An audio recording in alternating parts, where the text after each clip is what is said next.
Good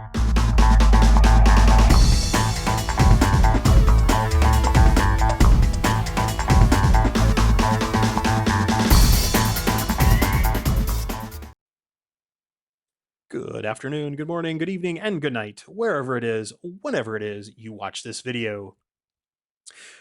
Welcome to another installment of Learning How to Grade, and we are going to be digging into and looking at the quarter in this 1959 proof set. This is the fifth installment, actually, in this particular series. We did a couple of quarters previously, and now we're working our way through this 1959 proof set and trying to try our hand at grading coins. And today we will be working on guessing the grade for this 1959 proof silver quarter. Check out that quarter. Now, this is the third quarter that we've done. So if you watched my other videos, you know what we've talked about for different areas within the quarter that we want to look at for places where things get worn down, places where things get knocked off or rubbed off or scratched. So we're going to look at all those. We'll do some comparisons. Again, I'm going to be bringing up the PCGS Coin Facts website, and we will be using it to compare against previously graded coins. Now, these quarters, the 1959 proof quarters, again, you can have them graded, and any one that has been really untouched like this is going to be a higher grade. You're going to be in that 66, 67, 68 level coin. They go as high as proof 69. There are no proof 70s of these older proof coins. They just don't exist. The other differentiation you have in a proof versus a regular business strike is you have the opportunity for cameo, where you see a strong designation or difference between what the bust would look like and the field would look like. But you can see here, you look at the kind of the reflection of my finger. Notice I'm not touching the coin with my bare finger, but you can see that reflection. There is no difference between my reflection on what's on the bust and what's in the fields. If it had been a cameo or a deep cameo, this would be almost kind of hazy. The bust would be hazier. And so it's not going to grade cameo or deep cameo at all. So when I send it in, I will tell them that I'm just looking for the proof grade, standard proof grade on this coin. The other one will look for, just on the offhand chance, there is a DDO. Actually, there is a variety in this 1959 quarter. So when we have it under the scope, we'll have a look and see if we do see any doubling, because that's way different when it comes to grading. So we will see what that looks like. But let's go ahead, get it under the scope, have a look, and see what we got. All right, so here we have on the left side of the screen, we have those pictures of that PCGS proof 68 that we can compare it to. And you can even see a little bit here, even in this proof, that one to me looks like it's cameo, because you see that difference, that kind of hazy, kind of matte finish on the raised areas on the bust versus the super mirror-like finish on the fields. So let's go ahead and zoom in, and we are going to look at those areas that we know have opportunities for damage or opportunities for wear patterns to show up. So let's kind of go ahead and see. The other thing that I love about PCGS's website, pardon me while I focus my microscope, is you have the ability to hover over these pictures and get a really, really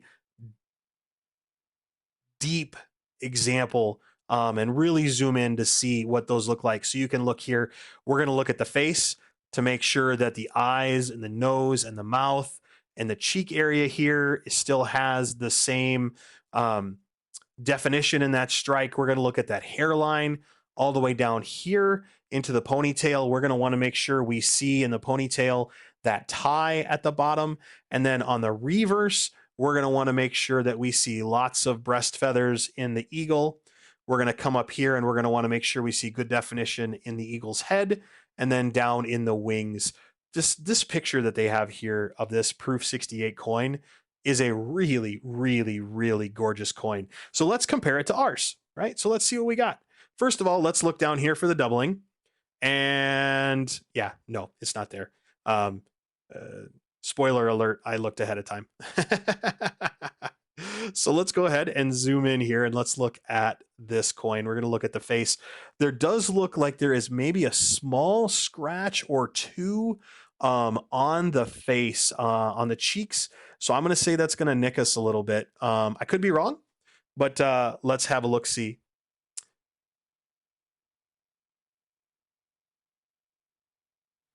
It actually also looks like there is something on like a ding right there in the forehead of Washington. That's not bueno. That's too bad that that is that way. I think that's going to hurt us for sure as well. I may lightly brush that off just to see, but that does look like there is a ding in that coin right in the forehead. So that stinks for sure. Let's look at the hair. The hair looks good. Fields look really, really, really nice. We'll come down here. We'll look in that ponytail.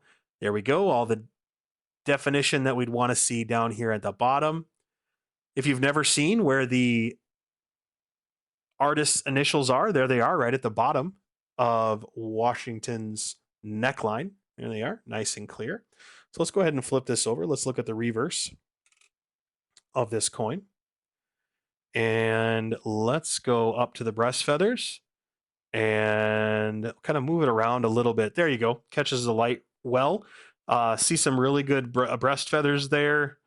Don't see any scratches, maybe a light scratch, but I doubt it. You can kind of see there down in the field, kind of that runs between the S and the wing.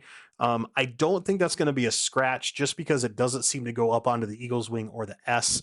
So I'm going to say that's coming from the minting process. Again, a really strong strike. A little bit of toning on the wing starting to show up there. Down here at the bottom, down in $quarter. Again, beautiful, beautiful strike. So I'm going to lightly brush off George's forehead. And I'm going to bring it back under the scope. And let's see. Nope. That is definitely a ding right there in his forehead. So let's go ahead and I'm going to bring up a little bit bigger picture of these. So here we have, this is our proof 68. I think that nick is going to be enough to knock me down a ways. So let's go down to, let's look at this 67. So I'm seeing that from a 67, I think we're looking good. I think we have a lot of the really nice clean marks, the clean mints, really nice looking coin for sure. But with that nick, I'm going to say it's going to take me down probably to a 66. I don't have a picture of a 66 here on PCGS's website. But tell me what you think. Comment down below. Am I crazy? Do I think that one little nick that I see under magnification is going to be enough to take this way down? When I first started to look at this, I thought it was going to be proof 68 all day long. I had not put it underneath the scope yet at all to do that. I may just quickly look at that with my loop, but you can even kind of see it here with it zoomed out on the microscope. But let me know what you think. Are we going to get that proof 67? I'm going to say proof 65, actually. Let's see what we get on that, and we'll find out when we get it back. Yep, that is most definitely a ding right in George's forehead, but that's okay. That's okay. So I'm going to say because of that, I'm going to say it's going to be that proof 65, which is kind of a bummer because it's going to cost more than what a proof 65 quarter is going to be worth to get it graded, but that's okay. I'm still going to do it anyway. So tell me what you think. Hit me up down in the comments. What am I going to get back on this? And then we'll see when I send it to NGC what they think. They think it's going to grade. Thanks again for stopping by and watching my videos. I appreciate all the continued support. If you liked the video, make sure you hit a like, go ahead and subscribe, tell your friends, and as always, have a great day.